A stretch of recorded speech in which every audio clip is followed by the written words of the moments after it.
Wardrobe for the Bass Tour Anglers podcast is provided by Koppel Outfitters. Go have an adventure. Visit them online at www.koppeloutfitters.com and on social media at Koppel Outfitters.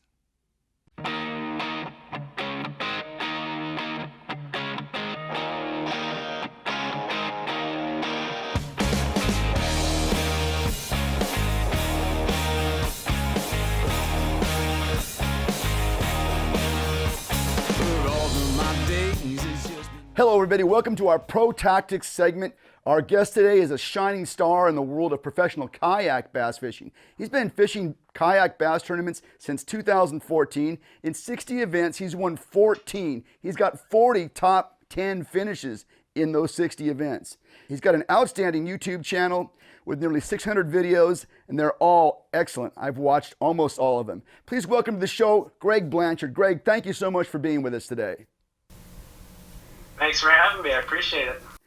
You know, I guess our current climate with COVID and everything has really forced a lot of people to do things differently. And I know for me personally, it's driven me to YouTube. And I've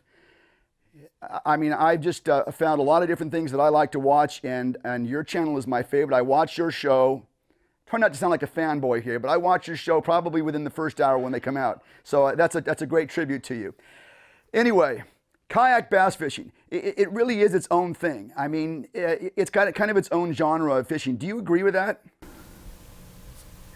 I do. I mean, when it comes down to everything, fishing's fishing, but yeah, there are different genres out there. I believe it. You know, you got the big boats, you got the belly boaters, and then you got the bank guys, and then kayaks. It's just a different way of fishing, but in the grand scheme of things, to me, it's still fishing.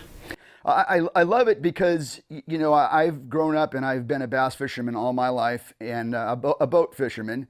And everybody has their own cultures and subcultures, but I really like the culture of kayak fishing. It seems like the camaraderie it seems like it's different. I don't know. Maybe there's some hardcore, egos that get behind things, but it just seems like the camaraderie is real special. Yeah, I don't know if it's just because of the size of the vessels or just because it's so new, but you're totally right. That's one of the things that really attracts people to kayak fishing, especially tournaments, is just going out, having a fun weekend with your friends, camping and fishing together. I mean, it's one of the things that is definitely unique about this sport. I've got some friends who are boat guys, big boat guys, and from what they say, it's just not like that in the boat world as far as tournaments go. And for whatever reason, it might be different other places, but yeah, the camaraderie is an amazing thing about the sport of kayak fishing, and I've met some of my best friends in the past 4 or 5 years through kayak fishing. Yeah, I was just about to ask, do boat guys and kayak guys get along? I mean, obviously, boat guys like to go real fast, and kayak guys don't go as fast, and there could be some problems there. But generally speaking, do you feel like boaters respect the kayakers? Man, that's a really good question. I'm sure you have incidents out there. Things happen, of course, everywhere. For me personally, I've really never had a negative experience with a boater. I have had friends that, there'll be tournaments going on. I mean, boat tournaments with kayak tournaments, and then there's always some jockeying for some fishing, water or space. In general, I think they do get along. Again, there could be some horror stories out there, but from my personal experience, and geez, I don't know how many times I've been out on the water now with other boaters, I've really never had a problem. They've always, treated me with respect and given me space, and then same to them. I mean, it's just kind of following those general guidelines and good etiquette that I think has helped. But it's a new thing. One thing I will say is I don't think they're happy when they show up to a ramp on a Saturday morning and there's a kayak tournament and there's like 100 of them. I don't think they like us then. But in general, I think they are kind of accepting that kayaks are here. There's going to be a lot of them. And it's just another way for folks to get on the water. Well, it's funny because in one of your videos, and I know these videos very well, I'm telling you, I know these very well, one of your big kayak events corresponded with a major league fishing event down at Lake Fork, right? That could have been interesting to see. Yes, and I do. Don't quote me on this, but I do think there was one. I don't want to say it was an altercation, but there was some communications between a kayak and a boater guy. Don't quote me on that. I did hear about that, but it's interesting. I mean, those guys are obviously competing for a lot more money than we are, and not to discredit the kayak tournaments or the things like that, but I try to be respectful, depending on the stakes too. I think that's something important to factor in. Even in vice versa, I've heard a story where there was a boat tournament and a kayak tournament going on, and the kayak tournament was actually fishing for more money. So the boater said to the kayaker, "Hey, we're in a tournament," and then the kayaker's like, "Yeah, we're in a tournament too, and it's for more money." So, I think they're rare occurrences overall. Yeah. But certain situations it might be unavoidable. I've been around long enough to remember when the bass boat industry was I won't say in its infant stages, but pretty close to its infant stages. And what I'm watching now with kayaks, it seems to me that the kayak industry is kind of about where the bass boat industry was in the 1980s. It's really starting to catch on fire. I mean, I look at the rig that you're in, and I can see where it's getting more and more expensive, and there's more and more things going on it. What have you observed in the evolution of kayaks over the last 7 to 8 years? Oh man, and that's perfect time frame too, because that's just about when I got my first kayak. And my gosh, the changes, the technology, the price. I mean, we're at this point. I mean, 7 to 8 years into it, we're basically mini bass boats. We're not going to beat any bass boats in a race, but I mean, you've got the trolling motors, you've got the graphs, multiple graphs. I mean, you've got everything. I started out in a Lifetime Manta kayak that was from Amazon. It was about $400, and yeah, it got me on the water. It didn't sink. I paddled it around, and I loved it. But the evolution I can see throughout the years, and as you may be able to see from the channel, every year something gets added, whether it's a graph, or more rods, or a trolling motor, or a pedal drive. I mean, I remember back when you had a pedal drive in the kayak. That was like crazy. That was like, oh my god, is that a pedal drive? That's insane. That's not a kayak. And now that's just like a standard pedal drive. It's like a standard thing. And now it's getting to the point where trolling motors, at least for tournament fishing, are pretty standard, pretty acceptable. So God knows where it'll go in the next 5-10 years, but it's definitely evolving at a fast pace. You're such an ambassador for the sport of kayak bass fishing. I mean, like I said, I'm a boat person, but I see what you're doing, and there's just no better way to describe what you do for kayak bass fishing.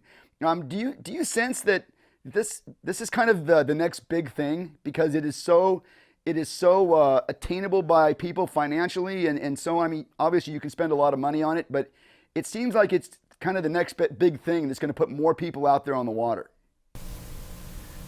Yeah, I appreciate that. Thank you, by the way. There's a handful of other guys I could name off the top of my head that are definitely ambassadors of the sport. I'm just lucky to have been a piece of that small pie, or that big pie actually. But yeah, I do see this being a really big thing. I mean, it's grown so much in the past year, 2-3 years. It's grown rapidly, especially the tournaments, and I think it's something that will continue to grow. It is affordable. It's an affordable way to get on the water. It's an enjoyable way to fish. I think you're gonna, tailor to a lot more folks out there because of those factors. And who knows? I mean, how high this thing will go. I mean, we got bass into the tournament scene now. I mean, that's insane. We have a tournament in conjunction with the Bassmaster Classic, I believe in March. I mean, I would have never have thought that kayak fishing could be like that. So I do think it's going to continue to grow. Greg, we are a podcast that follows professional bass fishing tours, and as I'm watching the kayak thing develop, it's a professional tour. There are professional tours developing. How many professional kayak tournaments are there each year that you compete in? So right now you've got three big circuits out there. You got KBF, you got Hobie BOS, and then you got Bass, who just started a circuit this year. I mean, who knows? It's right now we're still. I feel like we are still in kind of the infancy stages of, the tournament scene, and to see who gets to the top is the top tier of tournaments. For me, I try to participate in as many as I can. I'm excited to see what Bass does next year. I think they had a really good year this year. They had a really good turnout. People seem to enjoy their series. And the same could be said with Hobie and KBF. But I love fishing tournaments. It's one of my absolute favorite ways to fish, styles of fishing. And I'm sure you know and can relate, there's nothing more exciting than catching a big fish during a tournament. So I'm going to keep plugging away with as many tournaments as I can. And if there gets to be a pro level circuit at some point, I'm going to do my best to be a part of it. We're talking with Greg Blanchard. He is not only a YouTube star on his channel, Greg Blanchard. That's how we would find you, right? Look you up on your channel. Yes. Just your name, Greg Blanchard, right? That's it. Okay. So we are talking with Kayak Pro Greg Blanchard, who's got a YouTube channel with over 600 videos. They're excellent to witness. They're excellent. You want to make sure you see them. Not only is he a great fisherman, but he's a great teacher, and has got the mannerisms that he's not going to big time it. He's going to tell you exactly how to catch these fish. So let's talk about some fishing questions right now. You film everything you do, and we watch everything you do, and it's fascinating. And I'd like to get inside the head a little bit right now and ask you some questions as to why you do some of these things. So you fish the Delta a lot. And anytime I talk to a Delta rat, I don't know if you're a Delta rat or not, but you spend a lot of time on that Delta. I always like to ask the question, punching or frog? How do you determine whether to punch a mat or to run a frog across the top of it? Or do you do both? That's a good question. Little disclaimer though, I am not a Delta rat. I've only been out here actually in California for, I think about a little over 3 years. So I'm continuing to learn this thing of bass fishing, and I mean, this is just not to get off topic, but just to let everyone know. In 2015, I went to Texas, and I showed up with two-piece Bass Pro Shops Turning Special rods, two-piece rods. I think I was throwing a frog with a medium rod. So, little disclaimer, I am still learning. I love fishing. I think that's one of the most special things about fishing is it's something you'll learn your entire life and you'll never master. But I have put my time on the Delta these past few years. Love frogging, love punching, two of my absolute favorite ways to catch them. This was the first year where I will say I had a lot more comfort fishing the Delta and when to choose a certain bait. I'm always going to throw a frog if the tide is high. I think that has been the biggest factor on a Delta for me, whether it's a punch or a frog bite. It's going to be the tide. On a higher tide, I will throw the frog into those mats, into those further to reach areas. But when that tide drops, the sun gets high, and those fish kind of suck into the mats or into the cover, I'll still throw a frog, but I'm definitely going to go punching, especially if you're talking, July, August, September, some of the hotter months. That's when I'm going to definitely punch. And again, it's like any other bait, any other technique. You got to kind of read the fish and see what they want. But I would say in general, the tide has been the biggest factor for me. High tide frog, low tide punch. Well, that's a gem right there. And one of the things I try to do on this podcast is to pull gems like that out of people who know what they're talking about. That's a really good tip. Now, what I wondered was whether or not it had anything to do with maybe the density of the mat, because some of my greatest frustrations on the Delta is throwing a frog on thick mats and having slop blow-ups, but no hookups. And I, in later years thought, man, I wonder if I had punched for those fish if I would have caught them. Is the density of the mat have anything to do with it? Definitely. And I do believe you'll catch more fish punching than frogging just because you're going to get to them more often than not. But yeah, density of mat, I mean, there's certain mats that I won't even attempt a frog. It's just going to get you heartbroken. But one trick I did learn from a buddy last year was to, take the biggest frog in your box, You kind of open that bottom part where the hooks come out, and you just put some weights in there. Really get it, a heavier frog. The heavier that frog, the more of that mat you can displace, and it kind of gives that fish a better target to key in on. So if they're hitting the frog, I'll do it all day. But that might be something I do as an adjustment for a thicker than usual mat, is try to weight that frog down. That's why, I asked Ish Monroe the same question, and his answers were very similar to what you said there. So you guys obviously know what you're doing up there. All right, so let's talk about the next one. You throw a vibrating jig a lot.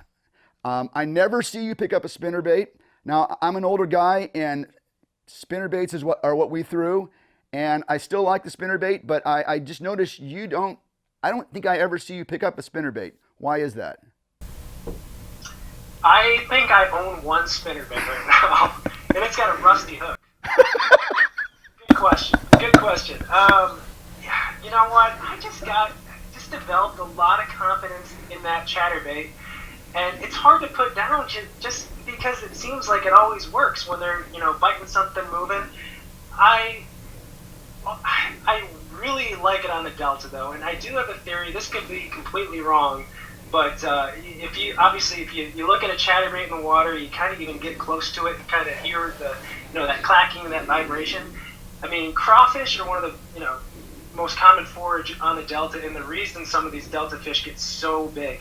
And I just think that the chatterbait is just much more imitating of a crawfish than a spinnerbait. And I've got some buddies that fish the Delta and have a lot more history on the Delta than I do, and they believe that the biggest bass in the Delta eat crawfish and bluegill. And for me, at least confidence-wise, I think that chatterbait just really mimics the crawfish and even a bluegill a lot better than a spinnerbait might. So at least for me, that's been the reason I stick with it.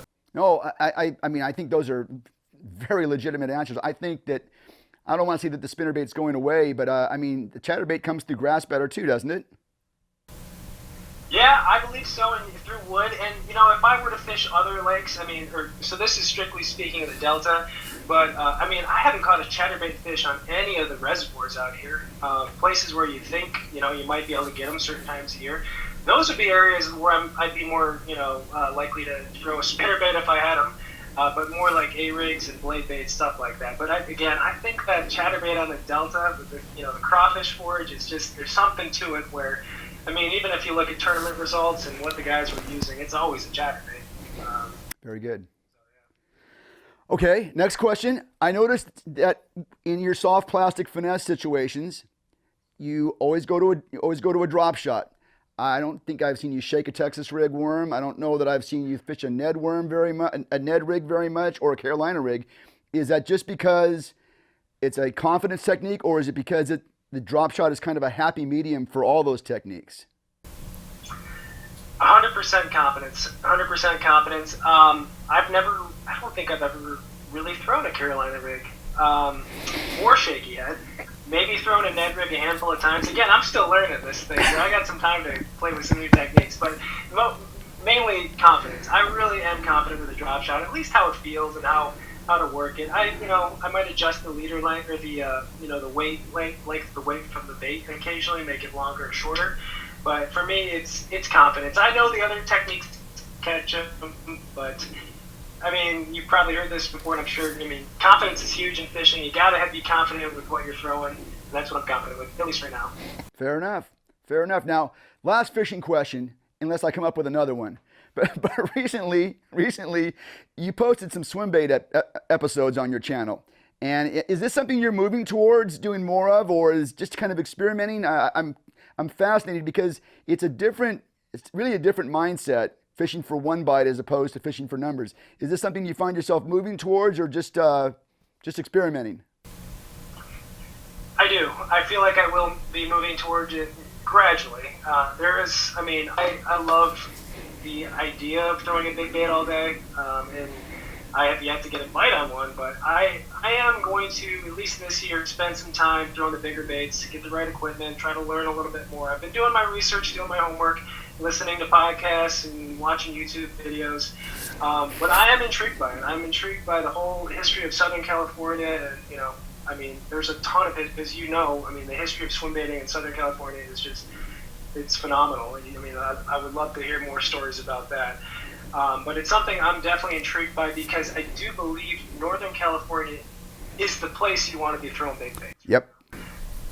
So I'm gonna work my way into it. I don't know if I could do that like, you know, the hardcore guys that do it, you know, all the time. That's the only thing they do. They just grind out big swim bait fish. I don't know if I could do that at this point, but we're gonna work into it this year. That's perfect. Thank you. We're talking to kayak pro Greg Blanchard, and he has given us a wealth of information today about fishing techniques, about where kayaking has come from and where it is going. And I want to ask you some YouTube questions, if you don't mind. So one of the things that I'm seeing now is that virtually every professional bass angler out there, everybody I interview has got, they're all content creators now. I mean, every tournament boat's got cameras on it. These guys are producing lots and lots of content. You have a YouTube channel with over 80,000 subscribers. I'm wondering, are companies coming to you because this is the new? I mean, it's not even tournament results anymore. It's all the other stuff that guys are able to put together. Are they coming to you yet? Yeah. I've been really fortunate to work with some good companies the past couple of years. The kayak I fish out of, the Native Watercraft kayak, that's I've been working with them for a couple of years. Fish USA, Torpedo, I've got a motor on my kayak, as most people probably know. NRS, which they make life jackets, PFDs, apparel. And then Sierra Nevada Brewing. I love beer, so that one was a little bonus. But yeah, they are coming. To me, this was never about getting sponsorships or making money off of it or anything like that. I mean, I've had this channel since 2013, I believe. And if you look back at some of my old videos, and then you can see it wasn't for making money. Trust me, the content was not that good. But it's kind of just organically turned into this where I love fishing. I'm gonna be fishing just as much if I wasn't doing YouTube or content creation. And the companies and the sponsorships have come. I would say I'm a little picky with what I use as a sponsor or companies I work with, just because I still work another job. But I'm very fortunate to have the ones that I have right now. Okay, so for young kids that are getting into this, and when I think that we have a lot of young people coming into the sport now, and they are all point of view oriented, and they're doing lots of filming, and I mean, there's so much content that's coming out right now. So someone that wants to get started in perhaps YouTube channel fishing like you're doing, maybe some tips. What kind of editing equipment do you use? Do you have a background in editing, or you just teach yourself how to do that? No, it's just been a process. No, I'm a physical therapist by day, and then fishing YouTube on the other days. But I, again, just like fishing, have learned as I've gone along. And I think that's maybe been, the key to, gaining the following I have is, you're not forcing anything. And I started learning iMovie. I have a MacBook Pro. I have iMovie, pretty simple editing software. I use 2 GoPros and my phone. That's it. I don't have one of those high-end cameras. I don't have a drone. Though if my friend has a drone, I'll totally mooch his footage. Very basic equipment. I just, like I said, most of my trips, now there are some, different topics or ideas with videos, because I do consistently upload, and I do consider that, responsibility now, which I enjoy. But, just going out there fishing, being yourself, consistently uploading. I think consistently uploading for someone who wants to start the YouTube channel or just any kind of social media platform is, get something out there every week. Don't take any breaks. If you go absent for a month, that's not really the best way to do it. But just, put yourself out there, be yourself, and, the subscribers will come. And again, I've been at this, I've had the YouTube channel since 2013. I'm very proud of 80,000 subscribers. Obviously, it's not a huge channel, but it's been 7-8 years to get there, and super fortunate to be where I'm at. But I would say, again, if you guys are going to start a YouTube channel, be yourself and upload consistently. Thank you for that, Greg. I know people are going to really appreciate that last part, because everywhere I look, every boat I see launched, every person I see walking at the park has got a camera of some kind on them, and I know they're creating this content. It's awesome. I mean, there's no end to what you can watch on YouTube. So what's next for you? What's the future looking like? You mentioned the possibility of professional tours coming. Where do you see yourself going with all this? Yeah, that's a great question. Well, I guess it depends on how this world unfolds. Yeah. If everything, things start to settle down a little bit, 2021 years going forward, I look to fish as many kayak tournaments as I can. I'm very lucky being in Northern California. We've got a great local club here, Kayak Bass. We've got a few other trails. And there are plenty of opportunities for tournaments, within a couple hours from here. But next year I hope to travel. I hope to do Texas, get to the Kayak Classic. I hope to do a little bit more traveling in the Southeast for some of those tournaments. And then maybe jump up to New York, do some fishing up there. New York is actually where all my family is located, and where I'm from is Seneca Falls, New York, in the Finger Lakes. Lovely place to be, especially May through October. Right now, not so nice to be there. That's why I'm in California. But yeah, travel, fishing, continue to work when I can, and just have fun doing it. Well, Greg, thank you so much for taking some time out of your day today to be with us. Like I said, I'm a big fan, and I have enjoyed watching, and I will continue to watch. Maybe one of these days we can do a boat kayak episode where I bring my boat, we fish out of a boat for a day, and we fish out of a kayak for the next day or something like that. That sounds good to me, and thank you for having me on. I appreciate it. My pleasure. Take it easy. We'll talk to you soon. Wardrobe for the Bass Tour Anglers podcast is provided by Koppel Outfitters. Go have an adventure. Visit them online at www.koppeloutfitters.com and on social media at Koppel Outfitters.